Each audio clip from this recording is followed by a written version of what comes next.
Good evening, Patriots, and welcome to the Q Lounge Live. Hi, this is your host, Shady Groove, and it is just after 6 p.m. on the West Coast, 9 p.m. on the East Coast. It is Friday night, ladies and gentlemen. Thank you so much for joining me. Thank you so much for bringing your voice to this movement. Everyone out there, I would like to say, I am so excited to see what we have seen here in the last couple of weeks. It has been incredible. You guys have been incredible. You're doing things out there no one ever thought was possible. No one ever thought that you could do, but you are doing them every single day. You are standing up for your country. You are standing up for your freedoms. You're standing up for liberty. And I tell you what, I have never been more proud to be an American than I am right now. Hope everyone is enjoying the show. So, let me just get into it. For those of you who may be new to Q, joining us tonight, welcome. I would like to say thank you for being interested in something that is very hard to understand, but also the most interesting thing going on in our world today is the QAnon movement. We have generated an unbelievable demand for freedom on planet Earth, and this group that's here with you today, you'll see the moderators out there in the chat. They are here to bring us the sauce. They give us the links to the information that we're discussing as we go along so that you can take that information and go share it with the people that you love. Because I tell you what, I think that a lot of you now have a lot more people that you love and care about paying attention to this stuff. Am I wrong out there?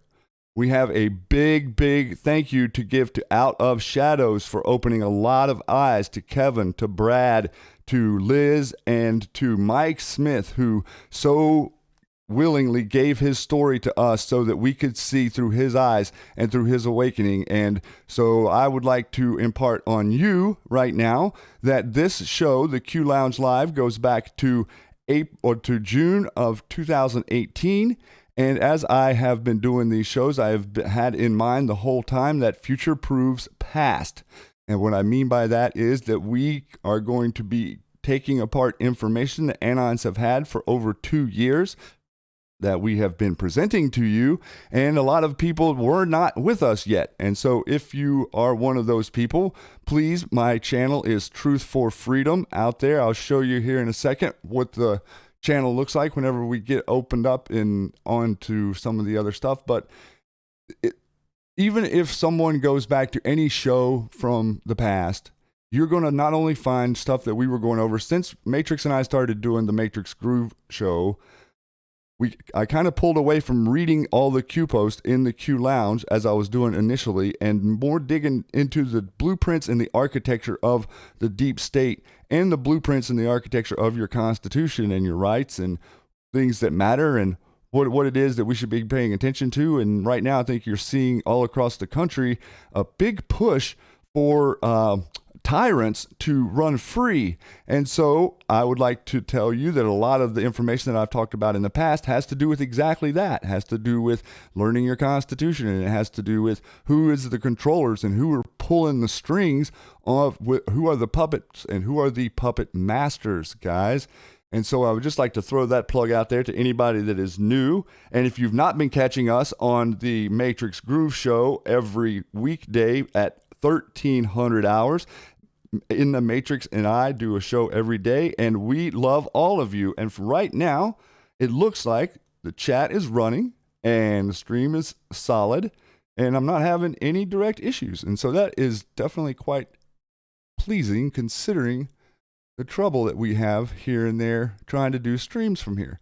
So I hope everyone out there has their popcorn ready, because we got the Q drop last week talking about Flynn on last Sunday, I think it was, and we have seen a really nice wave of truth in news and truth about your government and what they're up to behind the scenes at the highest ranks of the FBI and the DOJ and the State Department.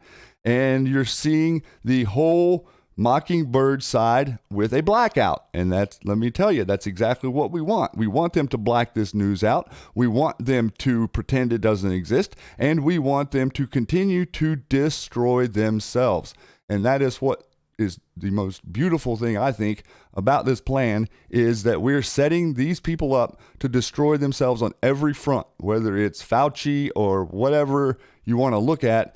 They're taking themselves apart. And we're kind of just sitting back and being like, oh, okay, well, that's what you're choosing to do. Oh, okay. Oh, that's what you're choosing to do. Oh, okay. And we're letting the governors now make mandates. And guess what? Governors don't make law. Just like presidents don't make law, governors don't make law. The legislature makes law. And the legislature is not passing law because they're not in session, and the governors are trying to dictate to the people, and the people can clearly see that this is a charade. Straight up, right? That's what we're looking at here. It's a complete and total farce. And all of the media are in complete agreement that it's not a farce at all, aren't they?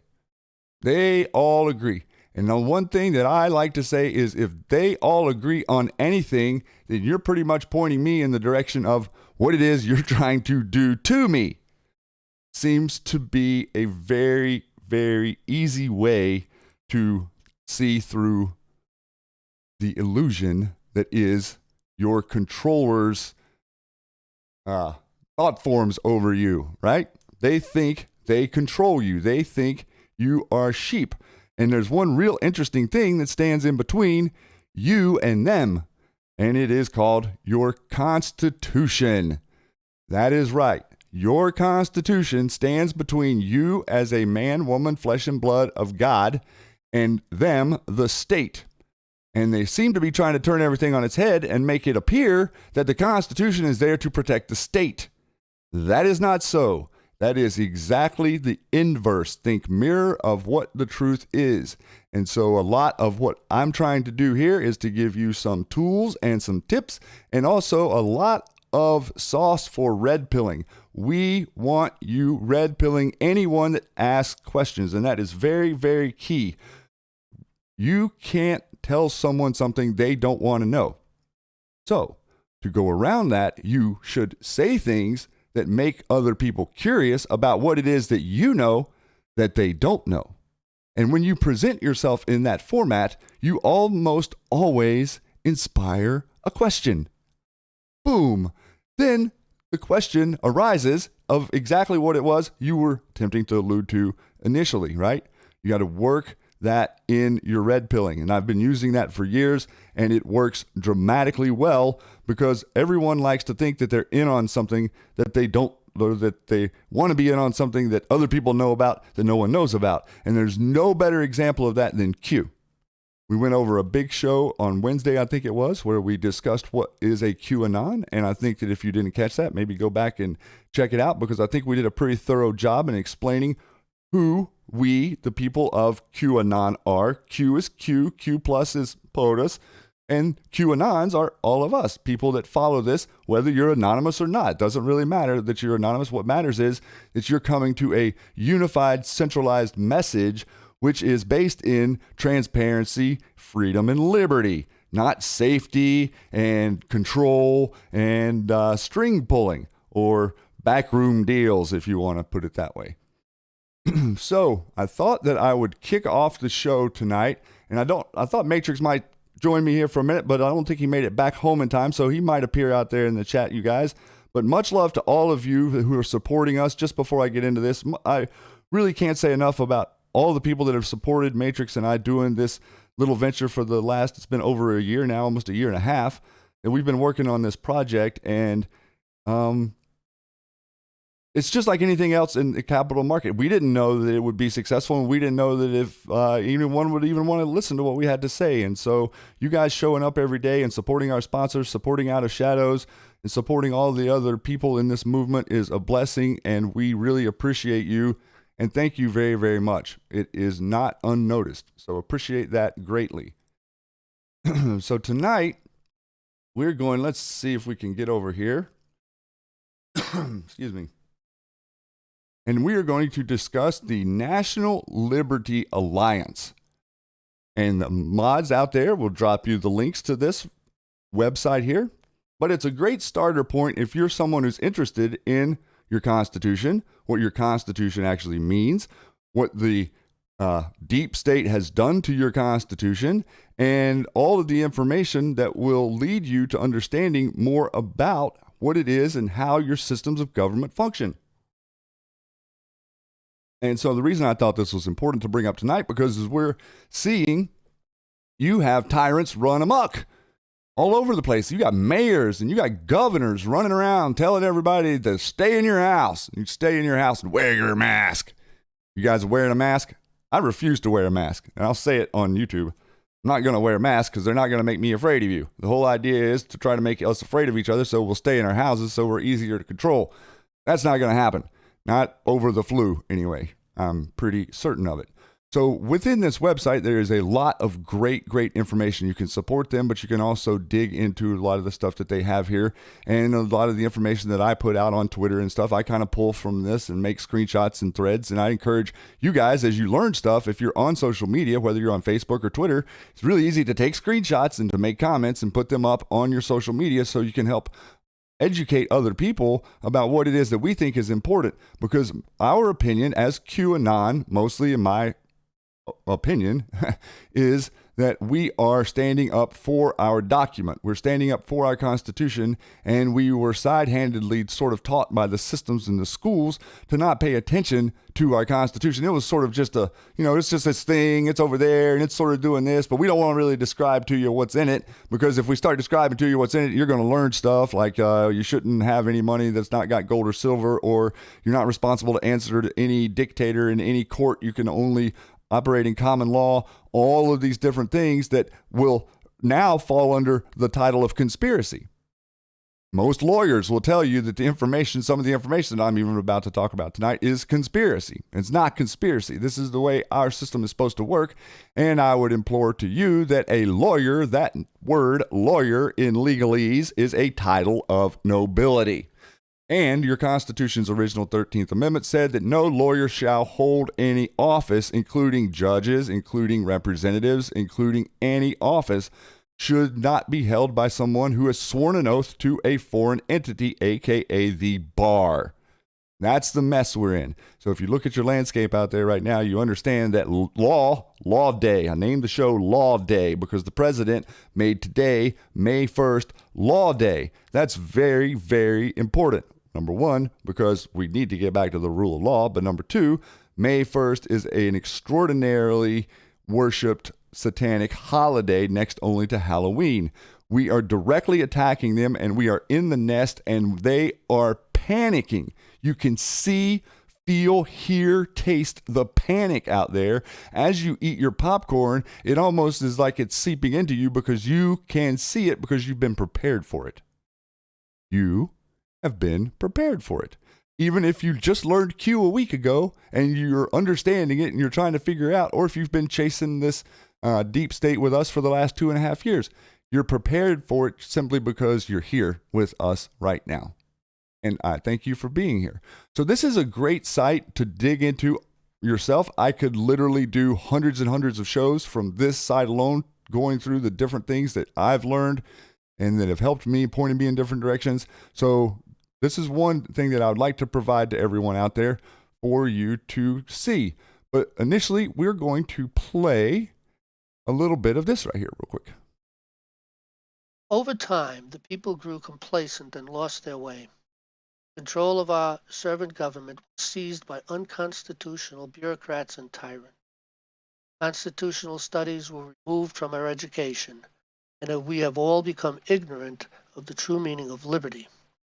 Many people are unaware of how oppressive and cruel our government servants have become, until you enter their courts and discover that we have lost our unalienable rights of due process in a just court protected by the Fifth Amendment. The sad truth is that every year our liberty erodes more and more, and we have become enslaved to our elected servants who have become our masters. Our elected servants have not provided for a proper education. Even our sheriffs are ignorant to the law of the land. Therefore, we the people must provide that proper education for ourselves and our sheriffs, or America will be destroyed for lack of knowledge. For that reason, National Liberty Alliance sponsored the Sheriff's Project, powerofthecountysheriff.org, to facilitate a proper education for our sheriffs. Our founding fathers agreed that funding public education is not a debate. Every child in America should be acquainted with his own country. He should read books that furnish him with ideas that will be useful to him in life and practice. As soon as he opens his lips, he should rehearse the history of his own country. Noah Webster.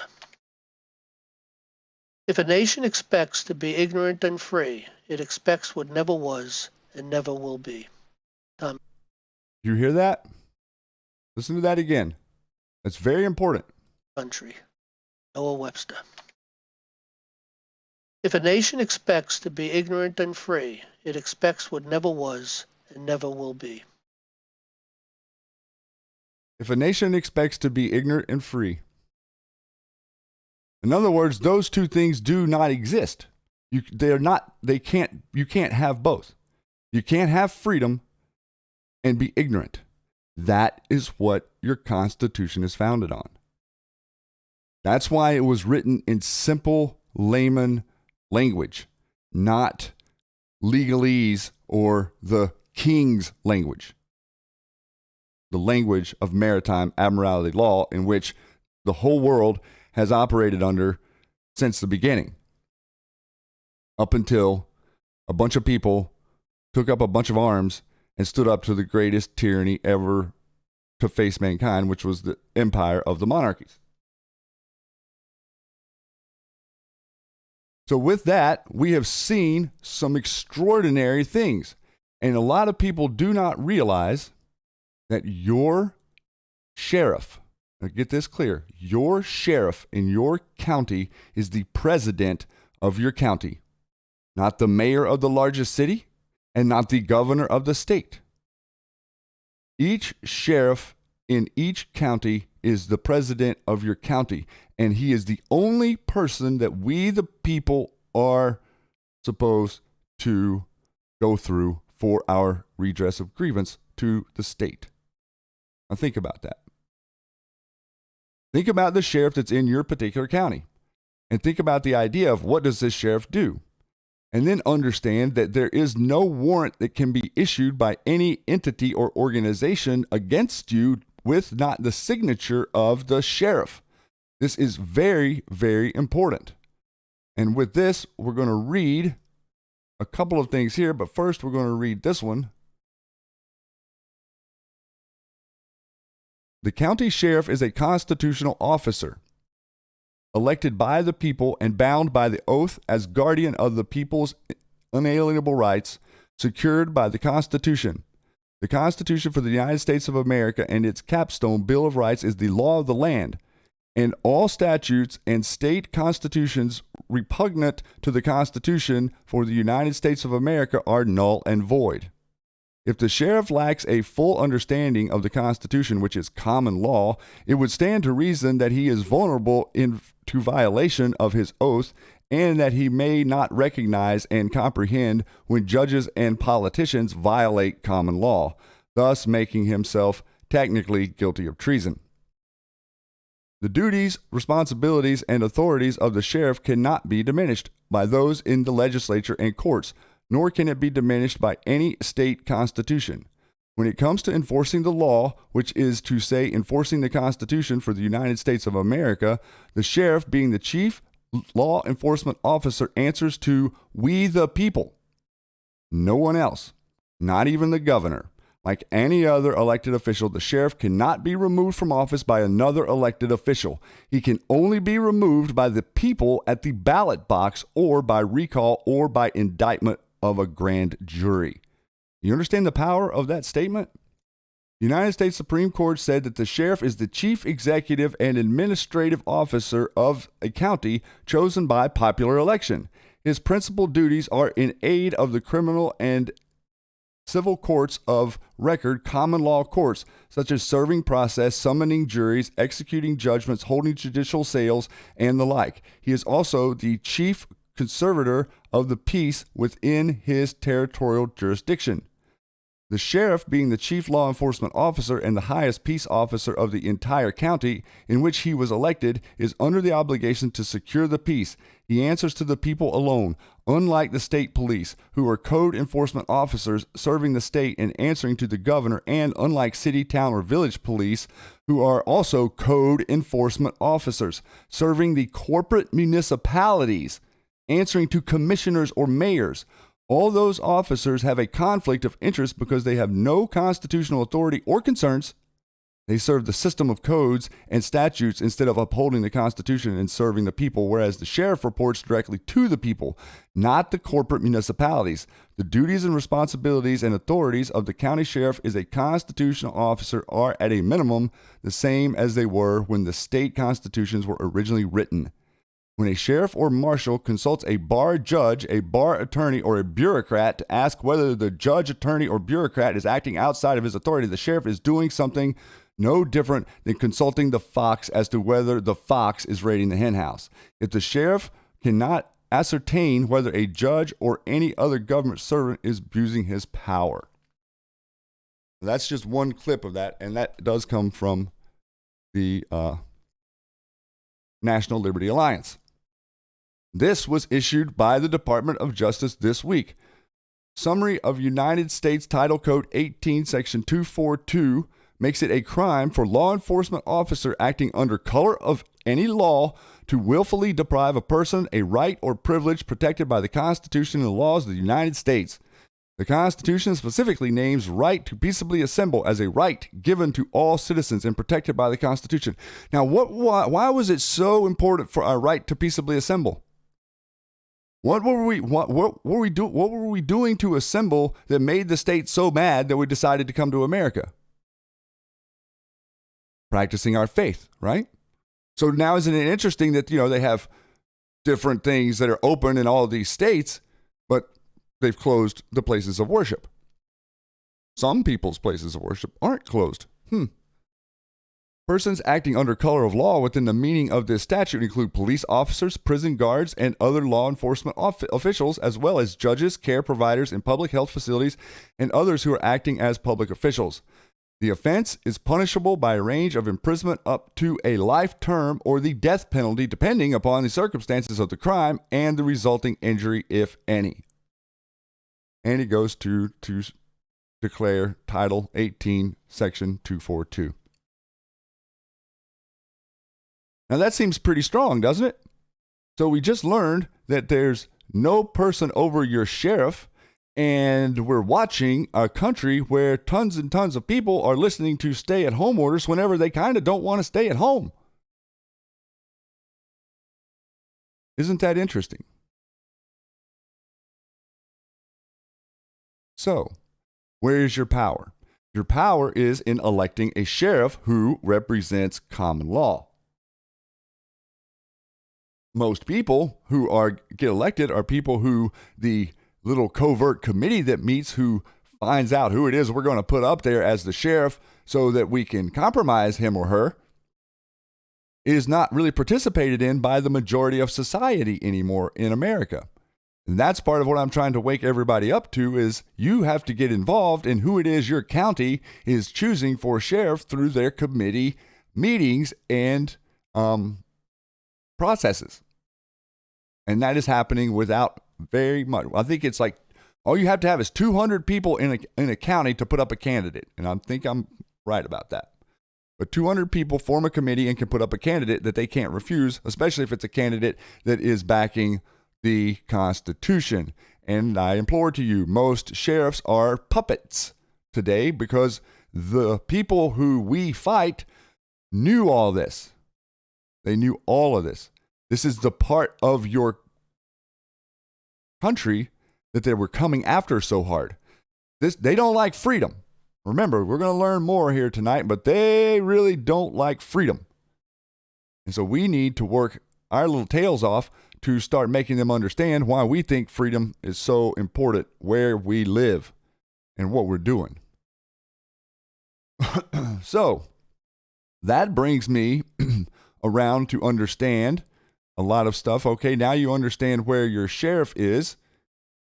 Now we understand maybe a little bit of what that problem is, understand a little bit more about how your Constitution is structured. So we need to understand who the enemy is. And I've read this on the show before, but I'm going to go back through here and we're going to read it again as soon as I find the right spot to start, because this is what I'm reading to you here is from the book None Dare Call It Conspiracy. And I would assume that a good amount of you people out there have read this document and understand what it actually says or this book and understand what it says if you've read it. But I wanted to read to you tonight a real interesting part that, let's see if I can find it here. Right here. That explains who it is we fight. And we're going to start right here. And this is a great book, None Dare Call It Conspiracy.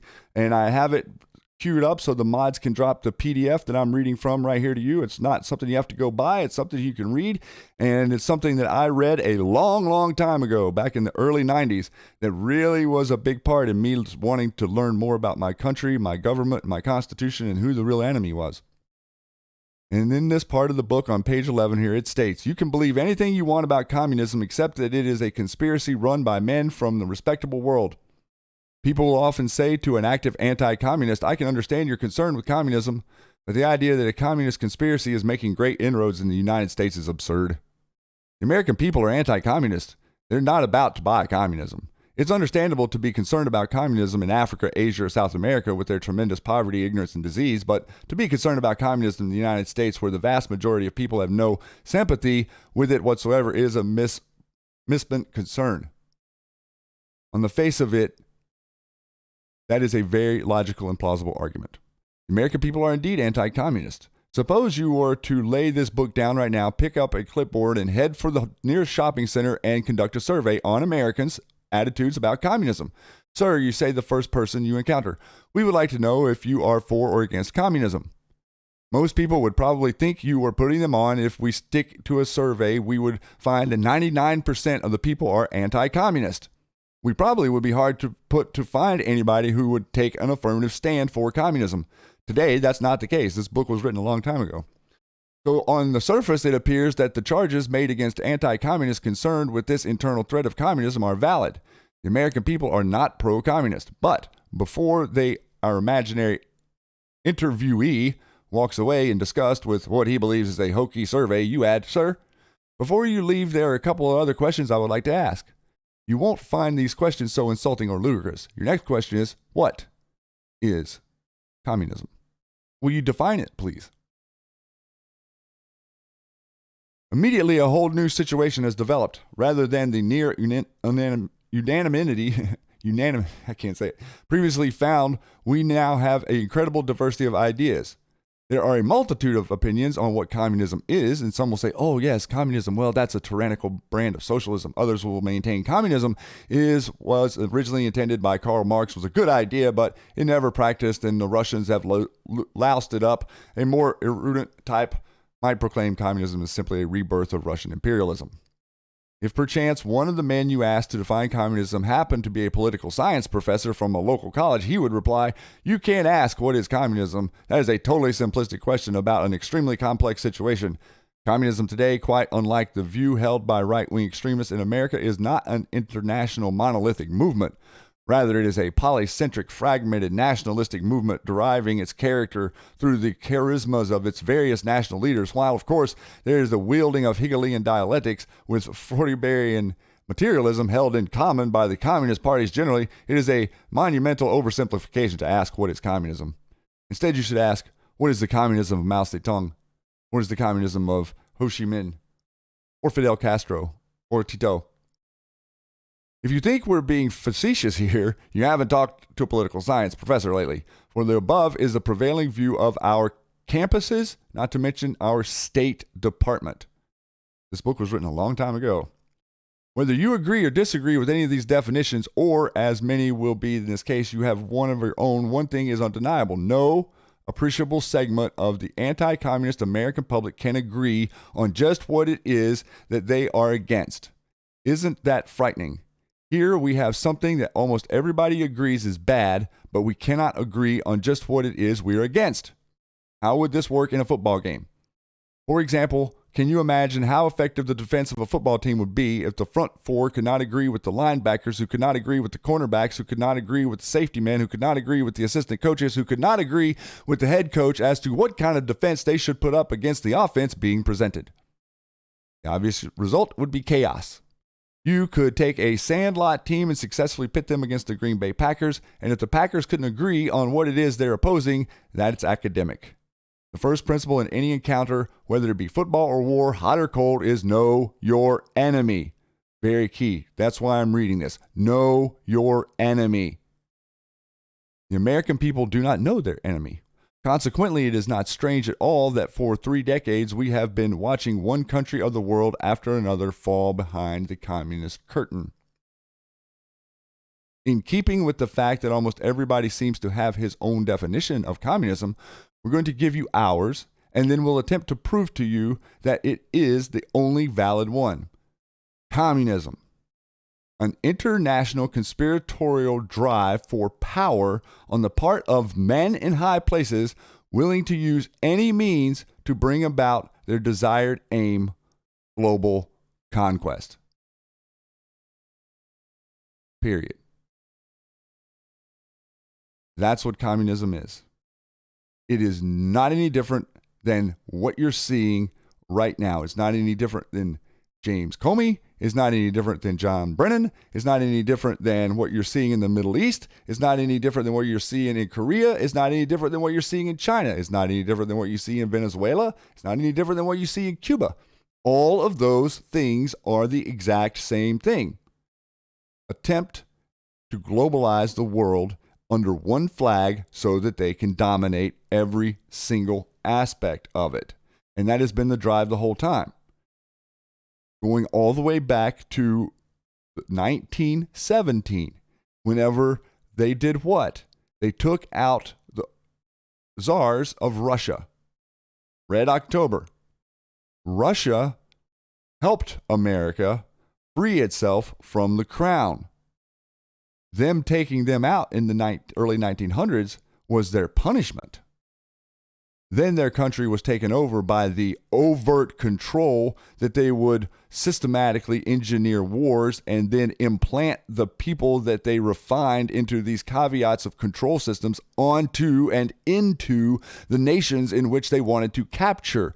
The plan for the Soviet Union and communism wasn't to take over the globe militarily. It was to develop a structure so that they could spread it around without anybody seeing. Hence, infiltration instead of invasion. Did Q point us to that this week? Did someone else talk about this week? Let's hear what General Flynn says compared to what we just learned. Islam is a political ideology based on a religion. So this is a political system that we are facing, and we must defeat this political system.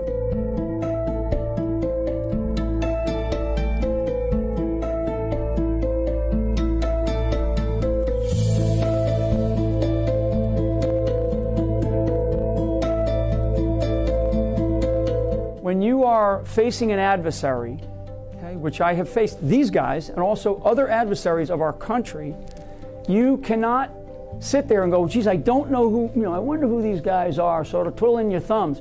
You can't sit there and say, I can't clearly define this enemy, because when you cannot clearly define the threats that you're facing, you then cannot develop a strategy to defeat it. So you must clearly, precisely, and thoughtfully define the enemy that you are facing, that we are facing. We are in a war. It's a war declared by our enemy.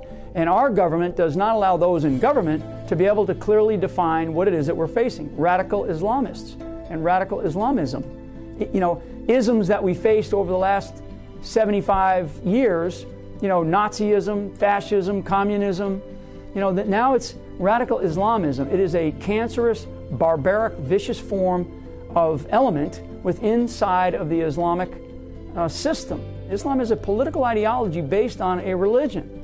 So this is a political system that we are facing, and we must defeat this political system, the cancerous form of this political system, which is this radical Islam. Now, what is he saying there? He's saying that you must identify your enemy, and he is pointing directly at the enemy.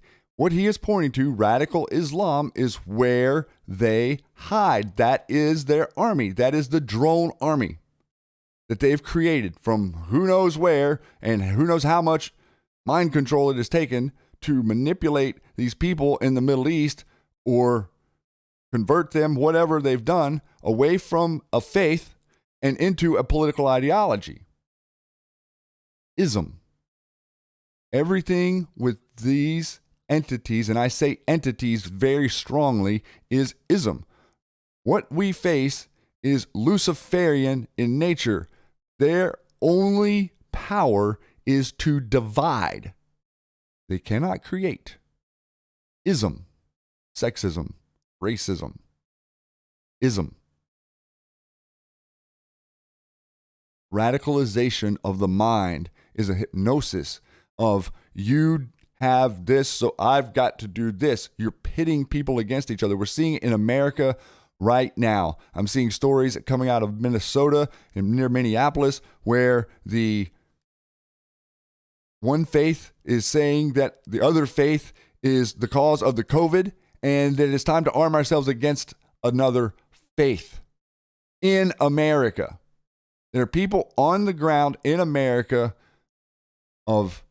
that are radical Islamists that are organizing and claiming that Jewish people are the reason that people have COVID. You saw what de Blasio did this past week with his targeting of the Jewish faith. You saw what Brennan said when we played it earlier. You saw where Comey is connected. You see that Strzok is connected to Iran. These are all people connected to what I just showed you, which is an international conspiratorial drive for power on the part of men in high places willing to use any means to bring about their desired aim. This is not in the modern era. This is just the engineered next phase. This is just the way that they decided to subvert America. Once America was established, they had to come up with a whole new plan because we won. So what you're seeing with communism is the whole thing is the attempt to destroy America, because that's what they have to destroy. You are the last bastion of freedom on planet Earth. Nowhere else can I go inside the borders of any country and protect my life with the life of that of the person who is trying to harm me. America is the only place that is still your right. Freedom is not safety. Okay? And I think that with that little clip that we just played there from the general, you get a clear idea that that is one gentleman that knew who the enemy was, and that would be the reason that he was the only person that that 44 mentioned to President Trump that he must get rid of. He's the big problem. He's the main problem you got. Flynn. Really? Really? I have a feeling, and maybe I'm getting over my skis here a little bit, but I got a feeling that General Flynn is going to have the last laugh in all this. And so what we see this global control structure that comes down on us, and then we drop back into some of the history of this stuff, and we look at the engineering of the wars. Marx, even in 1848, knew of a coming world war which would destroy reactionary dynasties, and he would call riffraff peoples, such as the Slavic races. The two most powerful Masons at the time, Pike and Mazzini, wrote that the coming world wars, perhaps who proposed that it would take 3 world wars to destroy. Listen to this very closely. Mazzini proposed that perhaps it would take 3 world wars to destroy, now this is very key, the world's love for nationalism and to ensure the people would demand a one world government. A letter written in 1871 and sent to various Masonic lodges. Note 1871 is the same year that the Vatican was purchased by the Paysour Trust. Also the same year that your Constitution was subverted from unalienable rights to inalienable rights. All this stuff happened at the same time. Lincoln tried to stop it. World War I, what instruments were used to bring about World War I? The Freemasons and the Jesuits. The Freemasons involved in the assassination of the Archduke. 36, which touched off the chain of reactions for the Jesuit influence in Austria-Hungarian Empire. So they set off the war. They create the event. And then everybody jumps on whichever side it is that you want to pretend like you played the strategy game on. But everybody on both sides that's in control win, and the only thing that is divided and destroyed are the peoples and the borders and the national, your national pride or your national culture. That's what they were going after. World War II, the forces of the Vatican hoped would win were crushed, and the Vatican reacted predictably with new power moves. The Catholic Church was losing power in Europe, and the fascism of Mussolini was the answer to the problem in Italy. So what happened is after World War II, everything went underground and came to America. Research Operation Paperclip. They brought them all here, and they set up all these underground facilities, and they started implementing the MK Ultra type mind programming that they had developed in Germany under the guise of a war, because how better can you experiment on people than under cover of war? See, war is a cover, not an event. It's cover for other things. So within understanding a lot of this, what do we see? We see that our world is drastically engineered. And we watched this week as new information came out about General Flynn of how our system of government we think operates compared to how it actually operates, right? There's a big difference between the way you think your government operates and then whenever you've got somebody up there saying things like, oh, we just thought we'd send a couple guys down.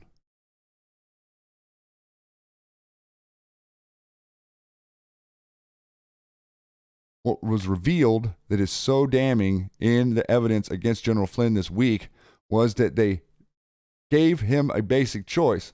We're going to get him to admit it, or we're going to trick him into lying about it. Something that doesn't exist. Let me explain this very simply. If there is a crime committed, investigators are supposed to look into who committed the crime. Be very clear.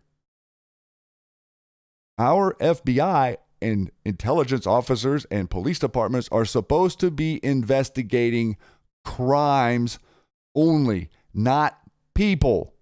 Constitution stands between you and them investigating you if you haven't done anything. If they can prove in a court of law that you committed a crime, that's different.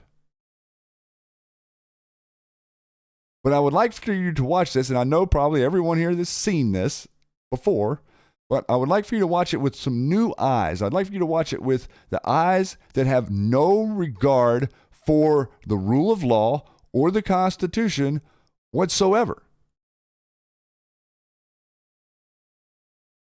You look at this White House now, and it's hard to imagine 2 FBI agents ending up in the same room. How did that happen? I sent them. It's hard to imagine 2 FBI agents ending up in the stateroom. No, in other words, she's confused about how that could have possibly happened. In other words, abnormal. Ending up in the same room. How did that happen? I sent them. I sent them. And then laughter. They think it's funny. Your fellow Americans think that's funny. Was he investigating a crime? Something I probably wouldn't have done or maybe gotten away with in a more organized investigation, a more organized administration, in the George W. Bush administration, for example, or the Obama administration.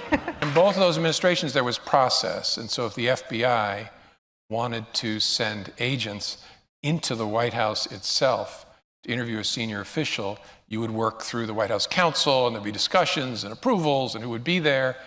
And I thought it's early enough, let's just send a couple guys over. It's early enough. Let's just send a couple of guys over.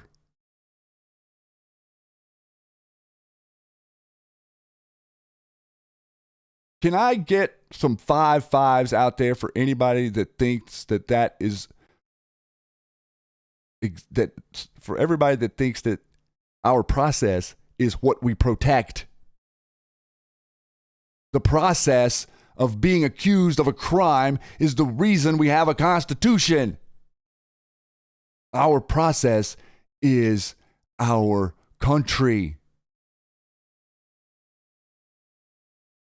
Our process is innocent until proven guilty.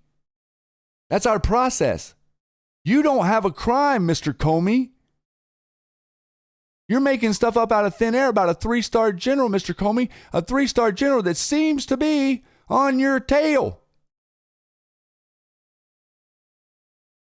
Sure was a good way to get a gag order, wasn't it? Or was it part of the plan? Did we lure you, Mr. Comey? Did we lure you into a trap with General Flynn? Did we know what you were getting ready to try to do? An argument can be made for it, because I sure do tell you, this whole Q thing, whenever it started coming out in October, was a very organized, direct event to get people up and off their butts and to start doing something to fight for their country that we just about lost. You came within, a couple of million votes of losing your country. It's a miracle that she didn't win that election. And for what Q says, she's coming back. Q dropped this exact same thing. Q dropped a link to the U.S. government counterinsurgency guide, pointed us to a specific part of it that we went up over on the show, but this plays right into exactly what I've been trying to say for a couple of years on the air already, and what I've been saying, and you can go back and you can look. I've went through this stuff so many times, and I don't understand why other people aren't talking about it. It makes no sense to me why other people that are supposed to be Americans and are supposed to be understanding of their Constitution and their rules of law and they're standing up for Q are ignoring what is really happening in our country.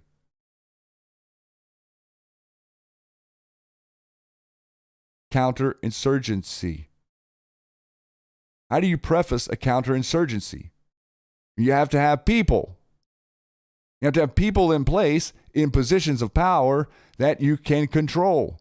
How do you get the people in places in positions of power that you control? Well, I would like to refer you to chapter 26 of the Tavistock Shaping the Decline of the United States of America, and just read you a little bit here real quick. How mediocre politicians, actors, and singers are puffed. The technique is what is known as profiling and can be applied to individuals or small or large organizations of people, mass groups of people, or organizations of all sizes. They are puffed to become stars. While still in his early 20s in Arkansas, William Clinton was profiled for acceptance into the Rhodes Scholarship Program. His progress was profiled throughout his career and especially during the Vietnam War period. Then, after he proved himself, Clinton was groomed for the White House and then constantly puffed. The whole operation was under the control of the Tavistock Institute brainwashers. This is the way these things work. Thus are the tools forged to literally make candidates, especially ones who are deemed suitable for public office, candidates who can always be counted on to do the right thing. Congress is full of them. Gingrich was a typical successful Tavistock product until his conduct was uncovered. Trent Lott, Dick Cheney, Chuck Schumer, Barney Frank, Tom DeLay, Dennis Hastert, Dr. Feist, and so on are other examples of the Tavistock graduates. Same technique applied to actors, singers, musicians, and entertainers across the board. Heavy propaganda used to convince the population that unwelcome environmental social turbulences were the result of the changing times in which we live, whereas we know now special new scientists design programs, stress programs, and artificially create environmental social turbulences and then pass them off as a result from the natural condition, the best known as the changing times.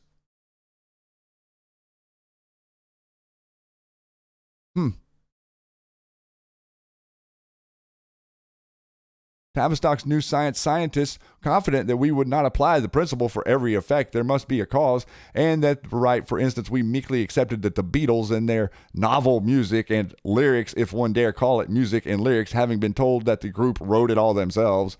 Actually, Tavistock graduate Theo Druno wrote 12 atonal discords were scientifically pitched to create mass environmental social disturbances all across America, wrote that music. None of the Beatles could read music. Nevertheless, they were puffed day and night without ceasing until everything about them, lies and all, was accepted as truth. Tavistock proved over and over again that when a large group of successfully profiled, it can be subjected to interdirectional conditioning. Now, I'd like to point you to this the reason I'm pointing you right here is it made this great point with Clinton and the Beatles right together. Because what happened in America with the Beatles? Okay, the Beatles came here. They became super successful around the whole world. They were the number one all-idolized band in every single media orifices. Everybody agreed nobody was better than the Beatles. And then John Lennon stood up in front of everybody and said that after a couple of years, I think it was 5 or 6 years of them running this operation on the world, he came out and said that we are more popular than Jesus. Remember that? That is communism. That gives you an example from the 40,000-foot view of how they divide. See that? And then all the younger people who loved the Beatles and thought that the Beatles were great, what did they do? Well, they didn't like the older generation being like, well, why are you saying something like that about our Savior?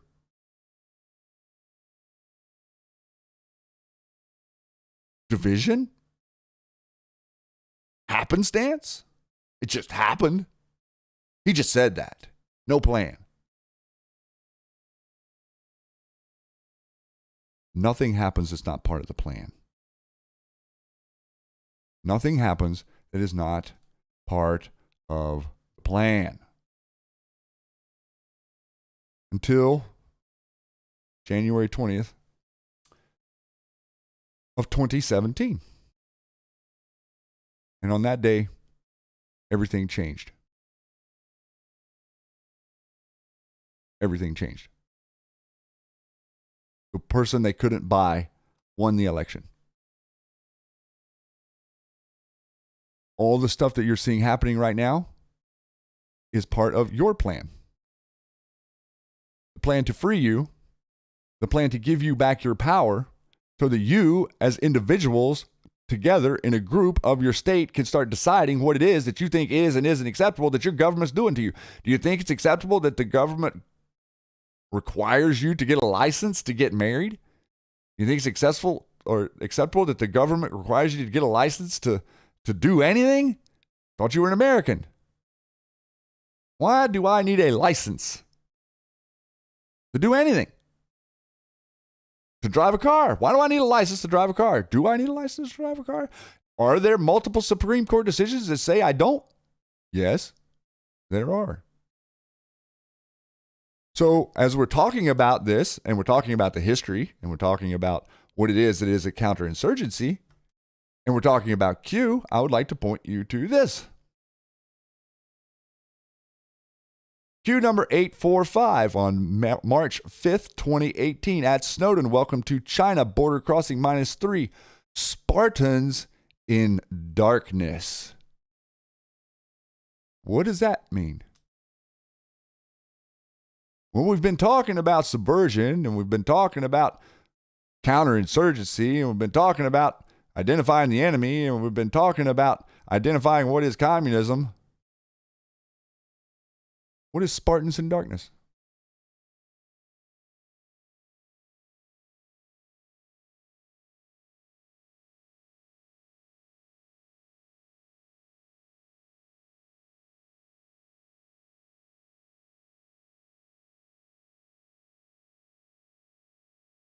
Who are these players? How do you instigate a war to divide a nation? Very interesting stuff in this document here. The mods are going to drop this one to you as well. But we got that name Kissinger all through this document. Kissinger allowed the trio from possible peace settlement by early October. Rumors out of Paris indicated that Washington and Hanoi were close to the breakthrough. Oh, Kissinger. Spartans in darkness. This was the setup to Vietnam. This is how they set up Vietnam. Jim Morrison's father was the admiral of the ship that initiated the Gulf of Tonkin event. Ordered to do so by these players we name. Spartans in darkness. And this is another document that I could go through. This is 522-page document that I'm showing you right here. But no, we're conspiracy people. This is volume 7.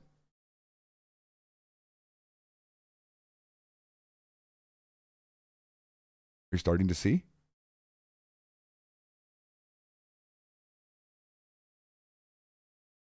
Tavistock Institute. Here you go. Rees proposed the creation of a psychological conspiracy modeled on his wartime invisible college. The invisible college, the invisible hand, the hidden scourge, the invisible enemy. Could we be more clear? Can we explain why other people in the conspiracy movement and Q movement aren't talking about this? No, I don't understand why, because this is open source, easy to find information we've been digging on for a couple of years, and I'm really trying to get people to pay attention to this because you can red pill people with this information. You can't red pill people with JFK Jr. I'm sorry. Or that Elvis is alive. Okay?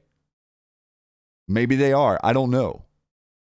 But if you want to red pill people to what it is they care about, well, they care about their country, okay? They care about their country. They care about liberty. That's what they care about. So you interface with them on things that they care about, and then you explain to them how the things they care about are in trouble and peril, and then you connect them to these different things that help them understand that this stuff is real. And so then we take all of this that we're looking at, the invisible enemy, all this stuff that's going on in the forefront, Tavistock, all this. We take all of that and we see it very clearly. And we could easily have a person in a position as the president of the United States that would be a bad actor. Very easily. They've pretty much all been bad actors except for a few that turned on them, but initially they were bad actors, and initially they were agreeing to go along with to get in the position to begin with. But I'd like to implore to you a little bit of logic in the whole Q movement, and whenever you're talking to people that say Q is garbage or Q is this or you're crazy for paying attention to Q, I would like to say something to the conspiracy people who were conspiracy people before who don't understand Q. The President of the United States and the Q team could have had us at post number 100.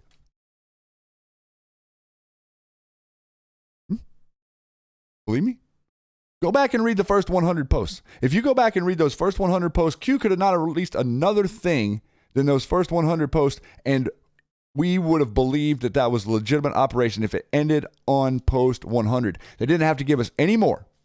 Could have stopped it right there and motivated us to, quote unquote, as the conspiracy people out there saying we're being hurled into some sort of subdued state of mind because we're paying attention to Q. That is a straw man argument. It makes no sense. I've never seen Americans so motivated as I've seen the people that have come around this movement and decided to do something for it, decided they wanted to do something. That's active. They're not going out there and lynching people. That's not what we're trying to do. No one is saying to do that. And them saying that you're being passive because you're not is the same thing that Alex Jones is doing when he's over there that we showed you earlier, saying that he's getting ready to eat his neighbors. The man literally said he was going to eat his neighbors.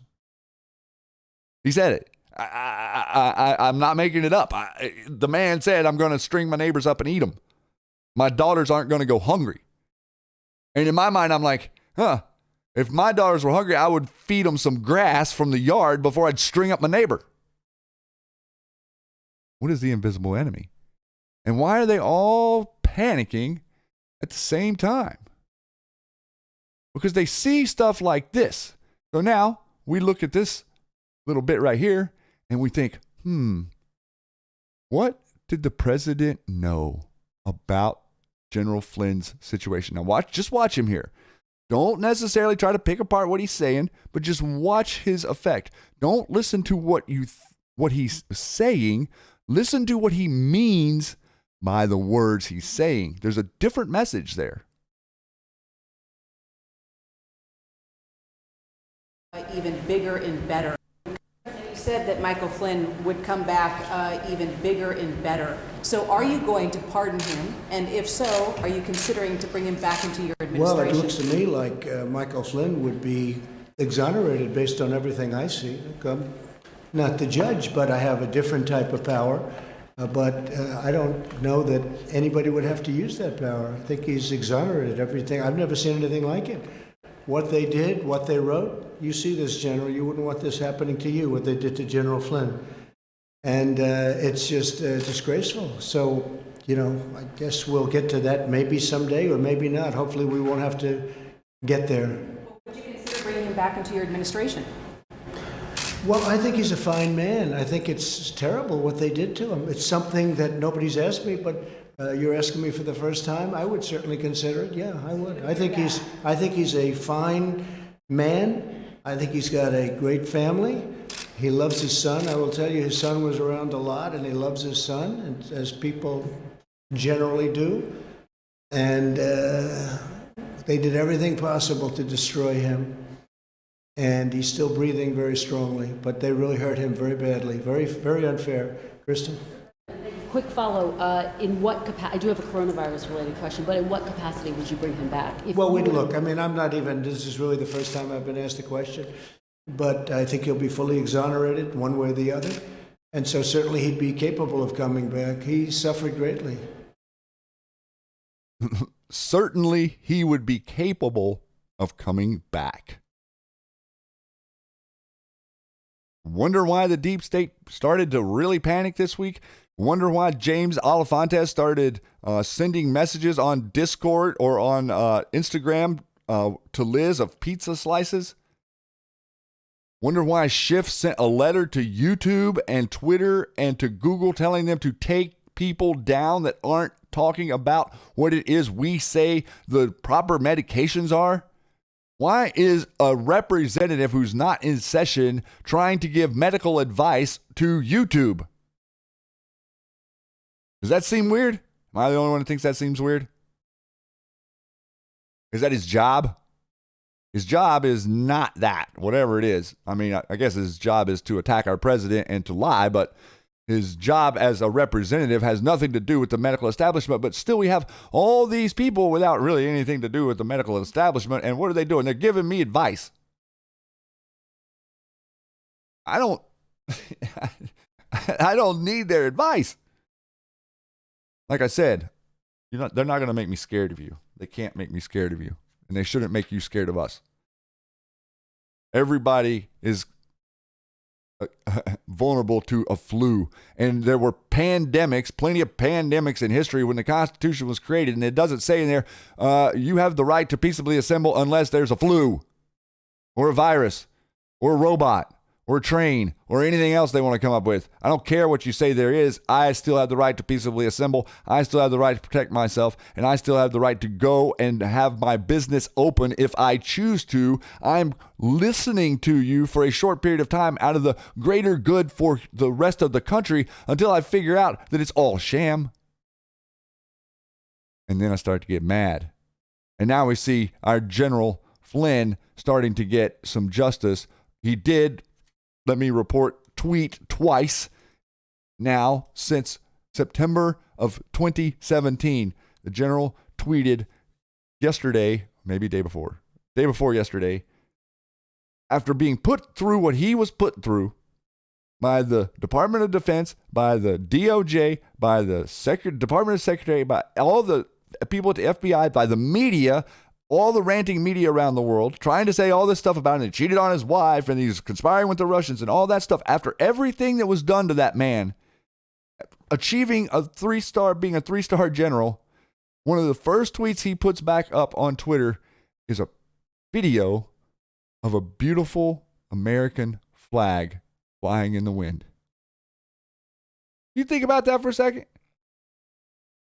Will you be honest with yourself and say, self, would I do that if that had happened to me? I think that's a valid question to ask you. Would you do that if that were done to you? It's a hard question to answer, isn't it? I would like to think that I would. I would like to think that I had my country's best interest still at heart after I went through that.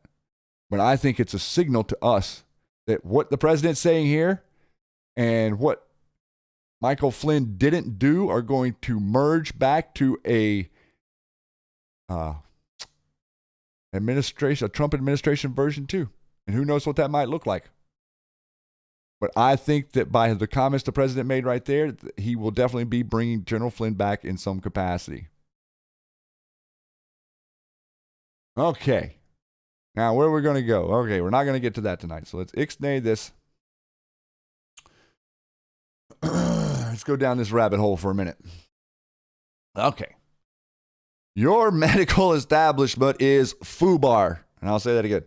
Your medical establishment is FUBAR. It is not based in science. It is based in convenience for the cabal. They are not creating cures. They are engineering disease, and they've been doing it for well over 2 centuries. We can trace it back further than that, but we'll say 2 centuries. I'm not kidding. I'm not being facetious. I'm not pretending. I'm not just saying something to get clickbait. I'm telling you the truth. This whole thing called the American Medical Association, the CDC, the WHO is all predicated on making you disease-ridden, not fixing you. I'm going to help prove that to you here in just a second. We have 1917. The president keeps talking about 1917. 1917, the outing of the Red October of the czars in Russia. We also had the passage of the Trading with the Enemy Act, which came after the passing of the Federal Reserve in 1913. 4 years later, they passed into legislation the Trading with the Enemy Act. It was like the first New Deal. The New Deal came later. This was the first New Deal. Right now you have the Green New Deal. See how they don't have any different ideas? Over a century, it's the same thing. All right? What is your current medical system predicated on? Around 460 BC, Hippocrates, the father of medicine, acknowledged its usefulness as a narcotic synthetic in treating internal disease. The disease of opium from Thebes was introduced to China by the Arabs traders in 400. During the 1300s, opium disappears from Europe for 200 years because of the taboo put on it in the Holy Inquisition, but considered anything from the East as being linked to the devil. 1527, opium is reintroduced into European medical literature as Leiden in the Dutch of the 1700s introduced the practice of smoking opium in a pipe to the Chinese. The British East India Company in 1793 establishes a monopoly on the opium trade, and the company's import of opium into China reaches a staggering 2,000 chests per year. Ever hear of fentanyl? In 1803, Friedrich Soter of the German discovers the active ingredient in opium by dissolving it into acid and then neutralizing it with ammonia. Result is morphine. 1827, Merck and Company demonstrate Germany began the commercial manufacturing of morphine, and it would become a dominant manufacturer of morphine, codeine, and cocaine. In 1895, Henrik Dresser, working for the Bayer Company of Interpol in Germany, finds that diluting morphine with the acetylates produces a drug without the common morphine side effects. Bayer begins production of diazepam morphine and coins the name for this new compound, heroin. Further down the rabbit hole, J.D. Rockefeller. When I think of Bayer, I think of aspirin, not heroin. It was curious about the use of acetylates to produce heroin. Where did they come from in the late 1800s? Well, just like today, they came from petrochemicals, which then led me to Rockefeller, the oil baron. In the late 1800s, Rockefeller came up with an idea. Now, you're going to love this. In the late 1800s, Rockefeller came up with an idea to use coal, tar, and petroleum derivatives to make substances that affect the body's nervous system. What? In the late 1800s, Rockefeller came up with an idea to use coal, tar, and petroleum derivative to make substances that affect the body and nervous system. This was not a new idea. His father, Bill Rockefeller, sold bottles of raw petroleum mixed with a little opium as a cure for cancer. Young Rockefeller just needed a vehicle to extend and capitalize on petroleum derivatives as medicines. Who started the AMA? Guys. This is not a joke. In the early 1900s, there were many types of healing practices in the U.S. and Europe, and chiropractors, naturopathic midwives, homeopathy, osteopathy, herbal medicines, diet, and steam baths. Western medicine in the 18th and 19th century was called heroic medicine and included methods such as bloodletting, purging, leeching, blistering, mercury, and lead therapy. Through the much history of the healers, there was who worked with the herbs and the food and charged little or nothing for their expertise. The rise of the heroic medicine brought about the idea of healing as a job. The medicine practitioners changed more money for treatments than traditional healers, and in many places, only the wealthy class could afford a doctor of heroic medicine. The American Medical Association began in 1847, but was a small, weak organization until John D. Rockefeller and Andrew Carnegie. You ever hear them talk about Carnegie and Rockefeller on NPR? Took on the philanthropic mission to help the AMA, marking the point with allopathic Western medicine took a huge turn. Since there were many types of doctors and healing methods, Rockefeller wanted to eliminate these competitors, thus ensuring that the drugs would be the main course of treatment.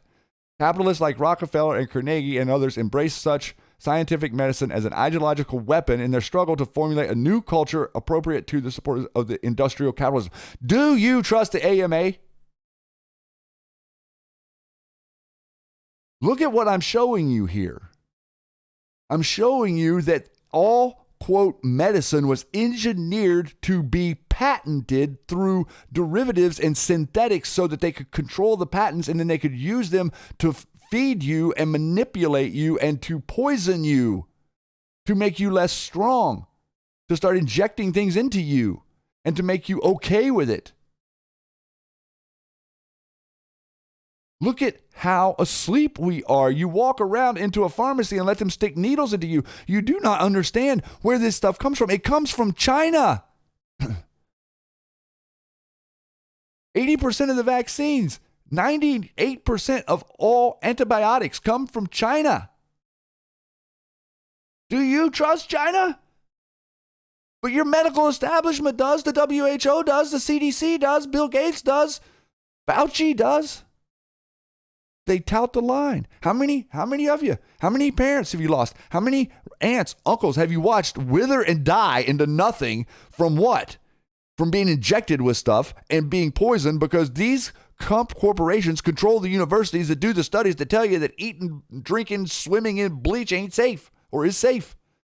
Or that using these products on your skin is safe. Lauryl sulfates is safe. Aspartame is safe. Fluoride is safe. Monosodium glutamate is safe.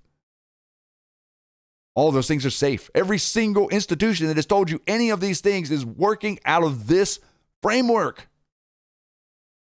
They've lied to us.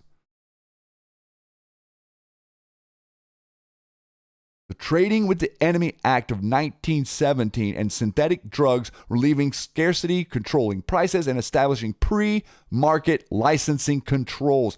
1917. This is where it started. This is how they got you. This is how they hypnotized you. This is how they convinced our parents that it was okay whenever we were less than a year old to start stabbing us with needles and putting into us God knows what from God knows where. And we went to having one autistic person every couple thousand people to now it's like 1 in 30 or maybe more. You put the graphs together, man, you can see it. This is scary stuff. The Trading with the Enemy Act was initiated on the backs of the Federal Reserve, and that is exactly who you are. Who am I? This is who you are. Trading with the enemy. Who am I? This is who you are. You, an American citizen who thinks in minds of protectionism and constitutionalism and nationalism, is the enemy that this was written for. So that they could turn every single organization against you and turn you and your kids and your grandparents and your parents into guinea pigs for petroleum-based drugs. Not only that, they introduced it into the food supply. Not only that, they introduced it into everything. Do you think that we couldn't have made plastic out of hemp 100 years ago?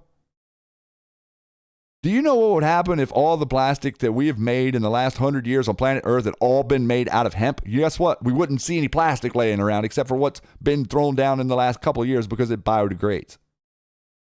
And it's actually coming back with a vigor right now. People are understanding it. The president of the United States made hemp legal in America. So CBD, hemp, all of these things to do with your country. Before 1913, if I owed something to the state or if I owed something to someone, guess what? I could pay them in hemp that I grew. And I didn't have to pay the taxes to the state on it. I could grow it and pay someone for it, or I could grow it and sell it. There's no taxes. But all of your commerce is taxed. You have been turned into a commercial vessel. Your all capital letter name on your driver's license indicates that you are the subsidiary owner and holder of a company that you don't even know exists. And all of us have them if you have a social security number. The New Deal.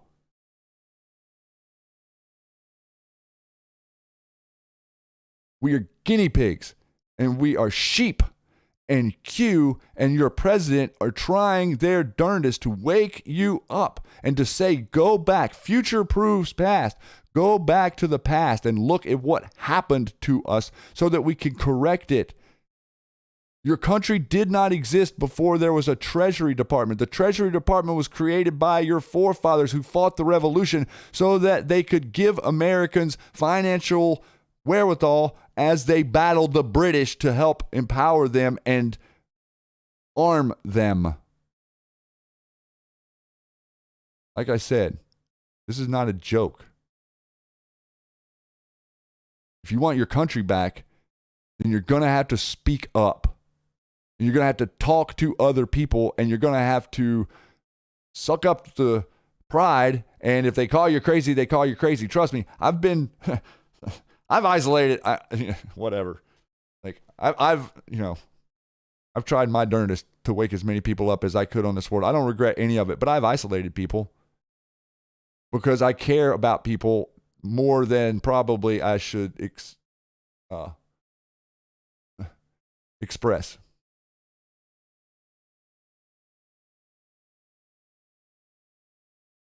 So I think this is a really good little thing here. We're going to get into a couple other things to do with that, but I want you to see how, I meant to read this last time and I didn't get to it, but I want you to see some of this. We're showing connections and we're showing counterintelligence.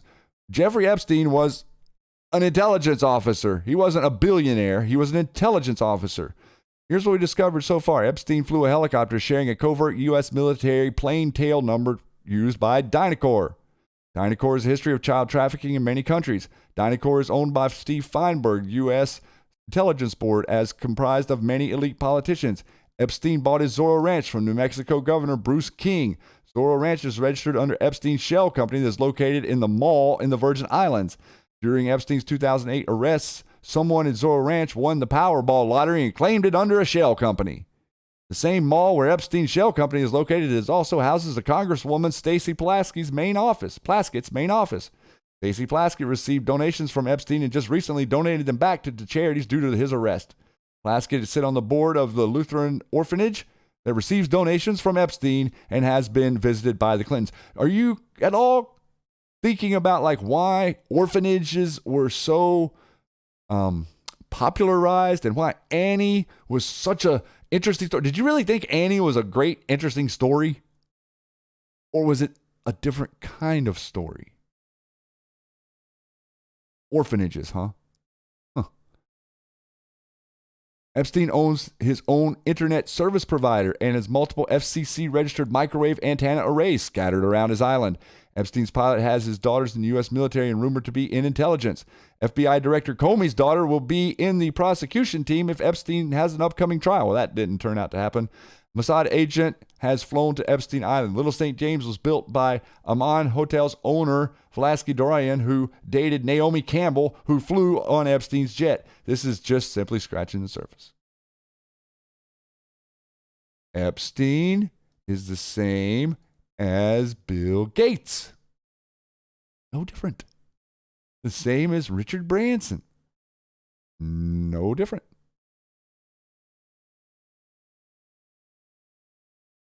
I've also got a link here, and I think I left this to the mods. I'm not going to dig into this, but this would be for anyone who would like a piece of resource material on the a lot of the Pizzagate shenanigans that came out, organized here in a way where you can read through it, you can understand it, you can see the documents, you can understand the symbolism, and you can connect it easily to these people. Realize this is Comet Ping Pong, okay, owned by James Alefantes. Remember, just day before yesterday, James Alefantes is within 1 minute of Liz Crokin making a tweet or making an Instagram post about Out of Shadows movie. He makes a comment under her post that says, "Why don't you tell us the truth of what happened? Was it Obama or Hillary that bit off your fingers?" Then comes back to another post within a couple of minutes of her posting later on and posts pizza slices. This is a great reference for all of the unusual, quote, Pizzagate things. It's like, I mean, that's all that right there that you see on your screen is a gold bombing statue rendition of Jeffrey Dahmer's victims hanging in Tony Podesta's house. Huh. Seems normal to me.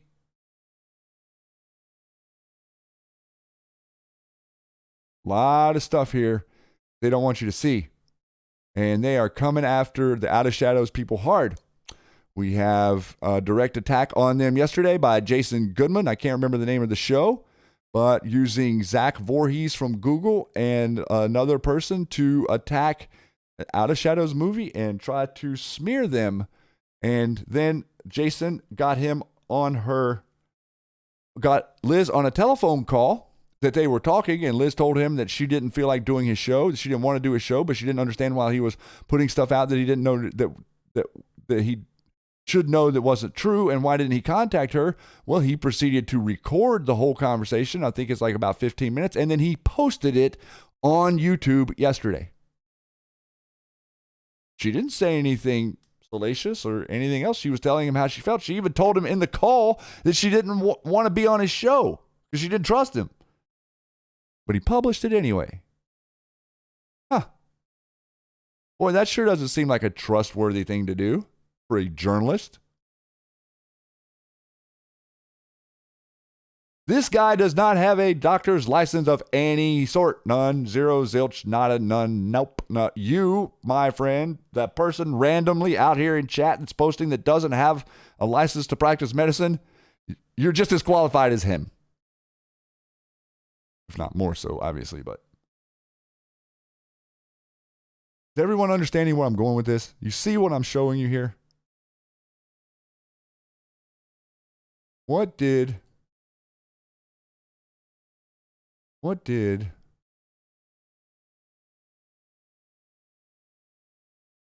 Washington or Jefferson say about medicine? The meme at the very first of the show.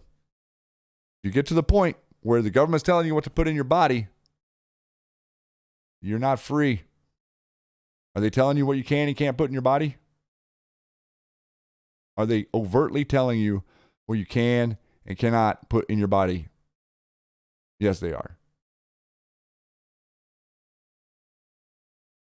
Here is a great thread about hydroxychloroquine. I'd like for you to read through it. Because I think this. I'm theorizing that all and disease were reverse engineered from this very simple compound. It is injected in us when we are young, later to mature and rapidly deteriorate the immune system, cause cancer, and coupled with the Americanized diet. Define reverse engineered. Everything has an antidote. Q told us that everything had an antidote.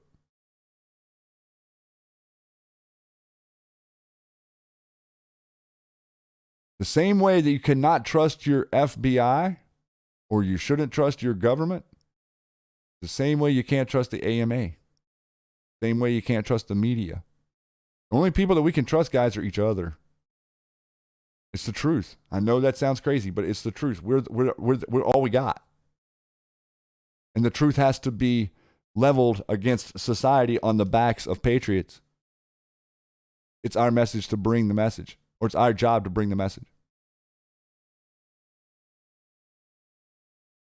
How do we bring the message? This is one way. We took an oath to defend the U.S. Constitution, and Michigan sheriffs are defying crazed Governor Gretchen Whitmer's authoritarian stay-at-home order. If you have a sheriff in your district that is supporting you, the people, and saying they will not enforce draconian, tyrannical mandates from those in big houses, I would recommend you let them know you appreciate that a little bit. Please? Tell them Shady sent you.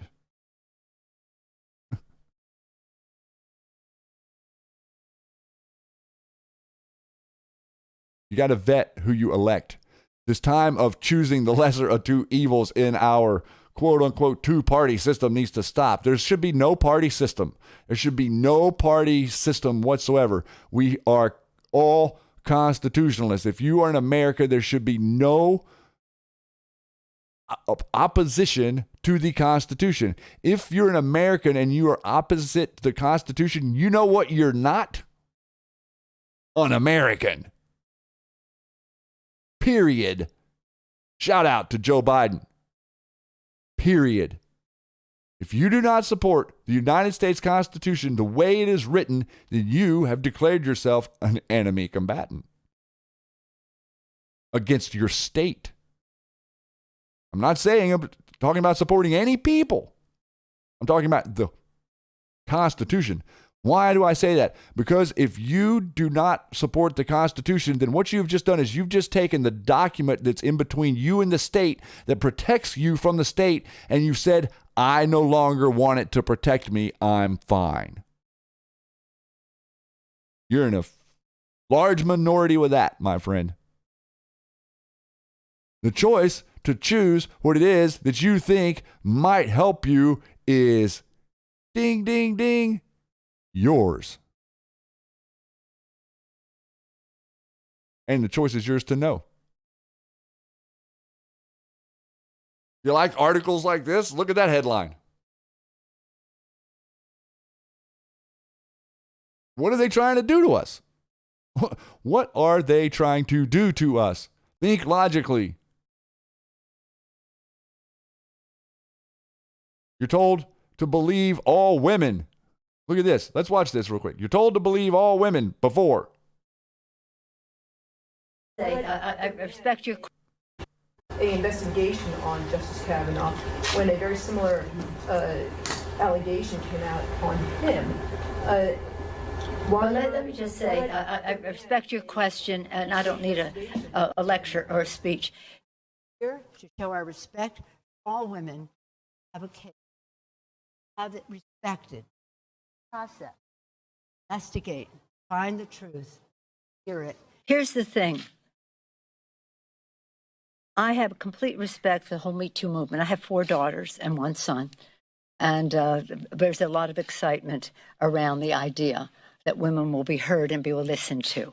But what's happening here has lifetime impacts.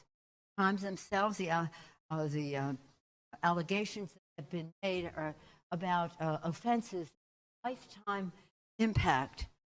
There is also due process. And the fact that Joe Biden is Joe Biden. There's an allegation made against a person. An allegation, said before, that has lifetime impact on a person to violate it by a person who has a lifetime appointment, Supreme. There's been statements from his campaign, or not his campaign, but his former employees who ran his offices and the rest, that there was never any record of this. Instead of asking questions, Republican leadership, here's the truth. There was never any record, and that nobody ever came forward, or nobody. Really? So afraid of the truth, and they're so afraid of a woman, Dr. Christine Blasey Ford, for the truth that she will tell. I am so proud. The happiest day for me this week was to support Joe Biden for President of the United States. I joined Schumer and calling for Judge Kavanaugh to withdraw his name from consideration. He's a person of great integrity, a great concern for the American people. The Judiciary Committee and the Senate decide to go forward. They have to know that they are having a demoralizing impact, a chilling effect on the entire movement of courageous women who are telling their stories and demanding justice. He authored the Violence Against Women Act when he was the chair of the Judiciary Committee in the 90s. So there are 2 equities to be weighed. One equity is the integrity of the court. The other equity to be weighed is the respect that we have for women when they come forward. How did she get through that without her teeth falling out of her head? Beyond me. I'm tired of it, guys. I'm tired of the hypocrisy. I'm tired of seeing it in my face. I'm tired of every bit of mainstream news acting like that we can't see it, we shouldn't understand it, we shouldn't know it, we don't need to know it, we don't need to think about it, and if you think about it, I'm going to shut you up. That's what they keep saying to me. They keep telling me they're going to shut me up. I'm going to tell you something. Schiff. Adam Schiff is a bloodline. Adam Schiff is related directly to Jacob Schiff. Jacob Schiff was directly related in the Luciferian agenda that set up the Federal Reserve. Okay? Also in on setting up the American Medical Association. Remember, these people were not rich and wealthy. They were agents of the trust. Agents. They did what they were told and they would be made wealthy. They would be given names that put them on plateaus, pedestals. These people are communist infiltrators. If anything that I talk about on YouTube that's related to a medical condition is of interest to you, why do we never point at science? Why do we always point at straw man arguments? Is this the country you want? You want Pelosi and Schiff in charge of these things? It's happening. They're flying over us in New Jersey today. Saw a report. Flying over people in New Jersey, telling them that they're too close together. You're trampling on my right to peaceably assemble anywhere I damn well choose. If it's a church, it's a church. If it's a park, it's a park. If it's a drive-through, it's a drive-through. If I social distance if I want to. I'll wear a mask if I want to. I need to see some power from you guys. I need to see some strength. This is what your media did right here. After the massive story broke about General Flynn on Thursday, Wednesday, Thursday, this is what you saw.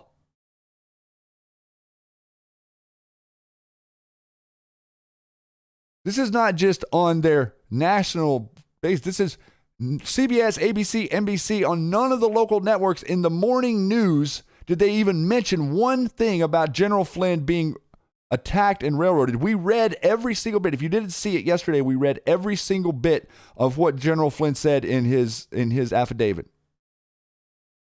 He explained exactly what it was that happened to him and exactly what it was that he did. And there's not a single human being in America, not one. I don't care. I don't care if you're a news organization or a journalist or not. If you're a journalist, the reason you're a journalist, you're supposed to be a journalist to protect the Constitution. That's the reason you're supposed to be a journalist. What are you doing if you're a journalist not reporting on things that affect the Constitution of a fellow American who was railroaded in public and thrown to the wolves and called a traitor?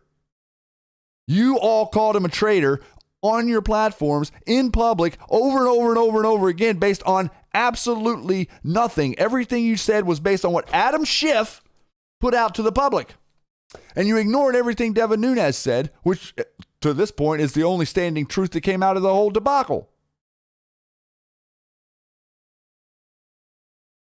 Are you tired of it yet?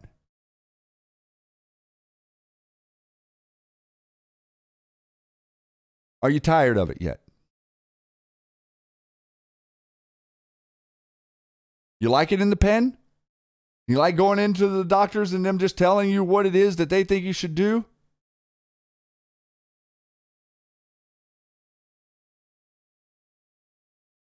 I mean, if you like it in the pen on the farm, then who am I to tell you to quit or to get out or to do anything? It's your choice. You can do whatever you want. I want freedom. I want America. I want unity. I want people to care. And I want people to wake up. Because if you think that there's ever going to be another time in history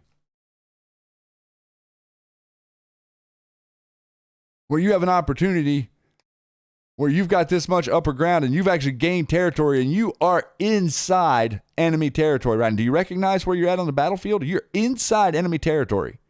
You have pushed in. You have gained ground. You have taken back parts and pieces and prospects of the narrative that you own. They can't trick you. It's like riding a bicycle. Once you know the truth, they can't trick you. I mean, they can't trick you anymore in telling you that, the emails came from the Russians. The Russians gave them to WikiLeaks. They can't re-engineer you on that. You know they came from the DNC and you know that they came from Seth Rich. You know that Julian Assange isn't a bad actor. Q tells us he's not a bad actor. Q explains that he was working, he was helping.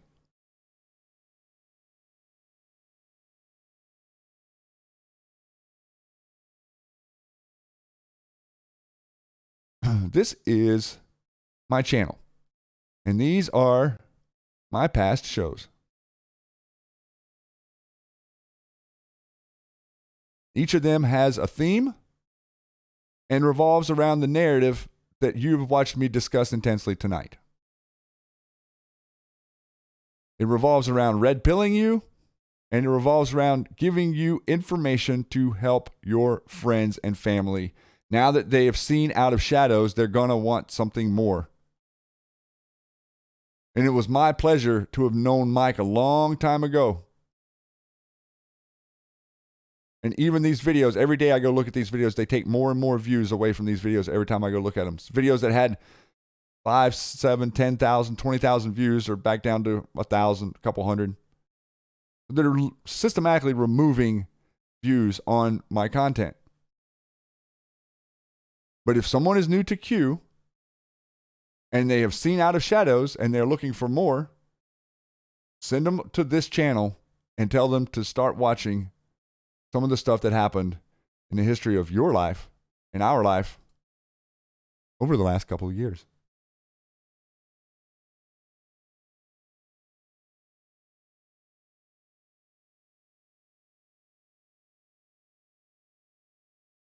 Are you a sheep?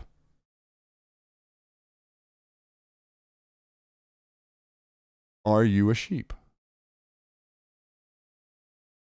Do you want to live in fear?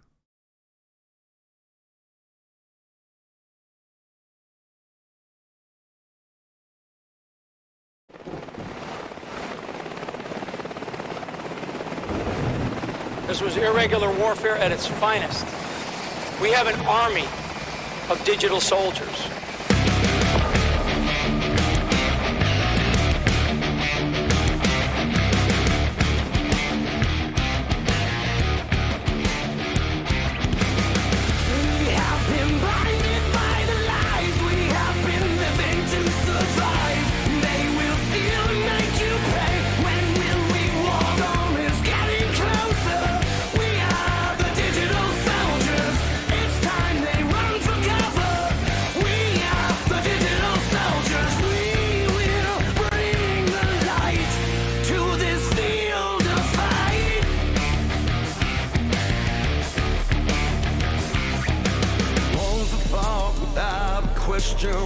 Will be redeemed. The sacrifice they make won't be in vain. The fight for freedom is all that remains.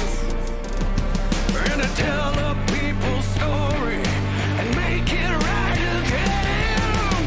Our storm is getting closer. We are the digital soldiers. The needless wars are over. We are the digital soldiers. We will bring the light to this field of fight.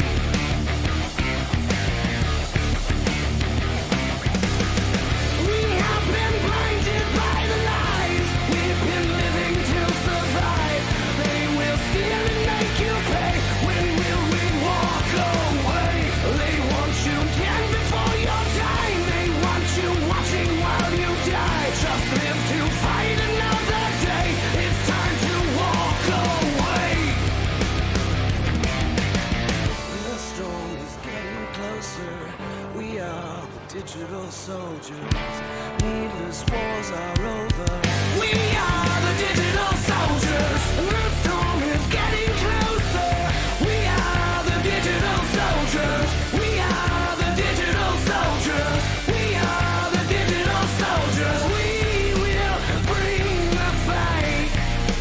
Digital soldiers. Yes, we will bring the light to this field of fight.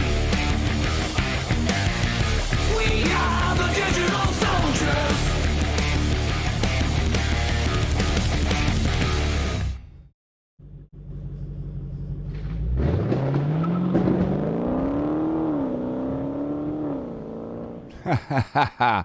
JT Wild, Digital Soldiers.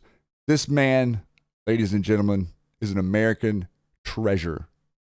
Not a lot of people know it yet, but I'm telling you right now, this man is a national treasure, not just to the Q movement, but to America. Well, you're going to find that out very soon. I know I'm acting a little bit like Nostradamus here, but I'm telling you, I see a vision that is so amazing, and I have a really hard time trying to sit back and describe it.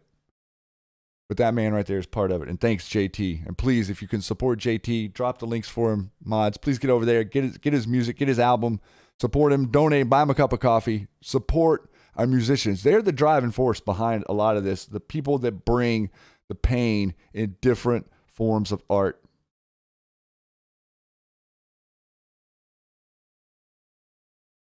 What could I say?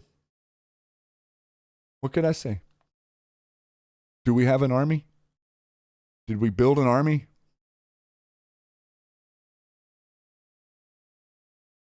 I'd like to pass off a little bit of wisdom this evening. I'd like to maybe share something with you to help you understand a little bit more about who and what you are. You can take it or leave it. Life is a circle. Life is not a straight line. How do I know that? Because of sound. A, B, C, D, E, F, G. On the musical scale. A, B, C, D, E, F, G. 7. What if I were to tell you that you are a being that vibrates at A, but you're stuck on G? Does G have a certain amount of dissonance from A? Why is that? What do I mean by life is a circle? Let me tell you what I mean. I mean that whenever you as a human being begin a thought form and you begin to theorize about anything from a starting point, what happens to you is that you get to the end of G and you forget to remember A. You forget to remember that the last step is coming back around. What does think mirror mean? Do you think it's possible in your mental programming that there's a mirror hanging right there where you would find your beginning? What does future-proof past really mean? Who sees through the looking glass? Who understands that we are vibration? We are frequency.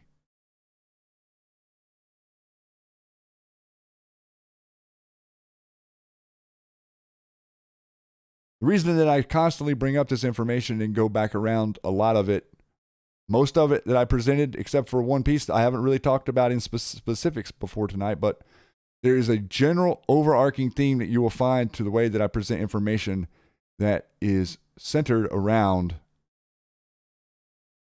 you are not free if you are ignorant. You cannot be free and ignorant. Ignorance is not bliss.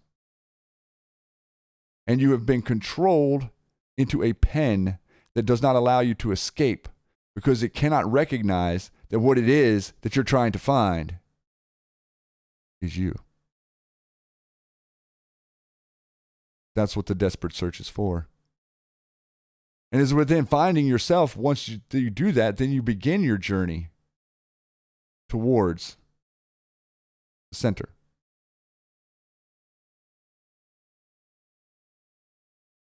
And if you don't do that, you are just exactly like the state proclaims, lost at sea. Dead and lost at sea.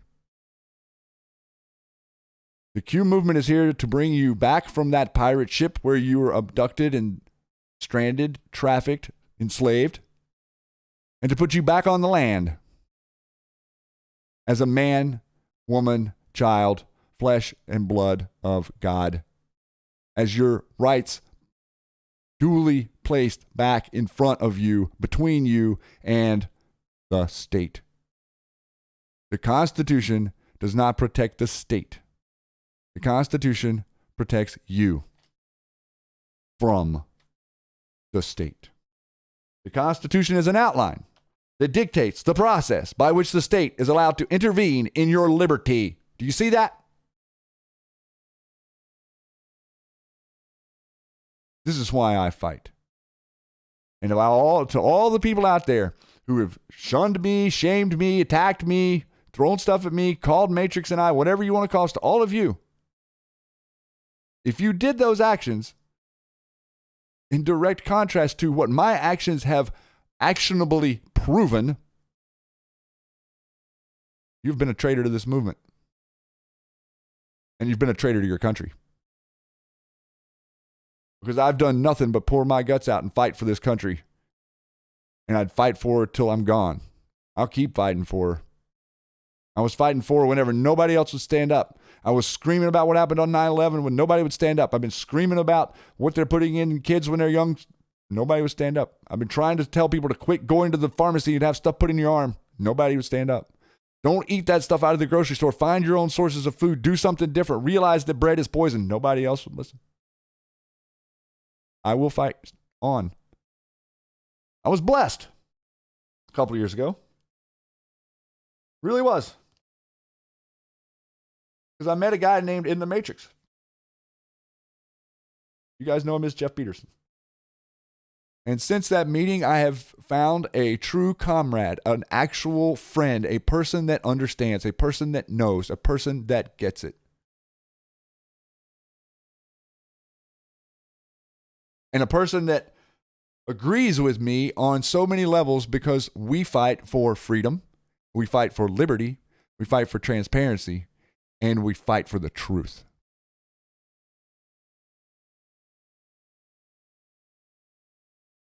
I'm blessed to know all of you. And I appreciate every one of your comments and every one of your messages of love and every one of your prayers. I read them. And I appreciate them. And they fill me with an energy and a level of inspiration that I cannot walk around with. I can't. Got to do something with it. So I get on the air every day and I bring pain to the hidden, invisible enemy at 1300 hours. Today, May 1st, 2020, together, you and I and all of the rest of the Anon celebrate Law Day. I'm your Huckleberry. And I appreciate all of you who have helped spread this message. I could not have found a better group to fight with.